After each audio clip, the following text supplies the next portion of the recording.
വിത്ത് കൃഷിത്തോട്ടത്തിൽ വെച്ച് നടക്കുന്ന നിറവ് 25 കാർഷിക പ്രദർശന വിപണന മേളയുടെ ഭാഗമായി നടത്തിയ ട്രക്കിംഗ് ഏവരുടെയും മനം നിറച്ചു.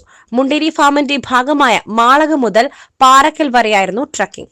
300 ഏക്കർ വിസ്തൃതിയുണ്ട് ഈ ഫാമിന്. 1979 മുതൽ പ്രവർത്തിച്ചു വരികയാണ്. ഇപ്പൊ കൃഷി വകുപ്പിന്റെ കീഴിലുള്ളതാണ്. 505.29 ഹെക്ടർ സ്ഥലമാണുള്ളത്. മനസ്സിലല്ലേ? അപ്പം ആദ്യകാലത്ത് ഇത് തെങ്ങ് കൃഷിക്ക് വേണ്ടിയിട്ട് മാത്രമാണ്. തെങ്ങിനങ്ങളുടെ വൈവിധ്യമാർന്ന തെങ്ങിനങ്ങളുടെ ശേഖരമായിട്ടാണ് നമ്മൾ ഈ ഫാം ആരംഭിച്ചത്. പിന്നീട് അതുപോലെ തന്നെ ഫ്രൂട്ട് പ്ലാന്റ്സ്, അങ്ങനെ കുറെ കാര്യങ്ങൾ ഇതിലേക്ക് വന്നു. ഇന്ന് ഈ ഫാമില് നമ്മുടെ കേരളത്തിൽ വളർത്താൻ പറ്റുന്ന എല്ലാവിധ ഫലവൃക്ഷങ്ങളും മാതൃവൃക്ഷത്തോട്ടമുണ്ട്. അതിന്റെ നമ്മുടെ മെയിൻ ഉദ്ദേശം എന്താന്ന് വെച്ചാൽ നടീൽ വസ്തുക്കളുടെ വിതരണമാണ്. നല്ല ഇനം ഗുണമേന്മയുള്ള വെറൈറ്റി ഐഡന്റിഫൈ ചെയ്യാൻ പറ്റുന്ന, നിങ്ങൾ ഈ മാവിലൊക്കെ നോക്കിയാൽ കാണാം, അതിലൊക്കെ പേരുണ്ട്. ഇപ്പൊ വെറൈറ്റി തിരിച്ചിട്ട് ഐഡന്റിഫൈ ചെയ്തിട്ട് നമ്മൾ നടീൽ വസ്തുക്കൾ ഉൽപ്പാദിപ്പിച്ചിട്ട് കൊടുക്കുക.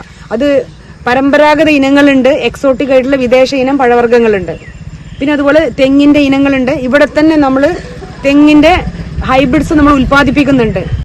മലകളും മുളംകാടുകളും താണ്ടിയുള്ള ട്രക്കിങ്ങിന് 80 പേർ പങ്കെടുത്തു. ഫാം ജീവനക്കാർ ഇവർക്ക് സഹായത്തിനായി ഒപ്പമുണ്ടായിരുന്നു. വിവിധ ഏജൻസികളുടെ പ്രദർശന സ്റ്റാളുകൾ, നടീൽ വസ്തുക്കളുടെ വിൽപ്പന കേന്ദ്രം, കാർഷിക യന്ത്രങ്ങളുടെ സ്റ്റാളുകൾ, കുടുംബശ്രീ ഉൽപ്പന്നങ്ങൾ, വാഹന കുതിര സവാരി, ഭക്ഷ്യമേള, പൂന്തോട്ടം തുടങ്ങിയവ നിറവ് മേളയുടെ ഭാഗമായി ഒരുക്കിയിട്ടുണ്ട്. മേള ജനുവരി 3 വരെ തുടരും. Gold, pure gold. Group Nilambur.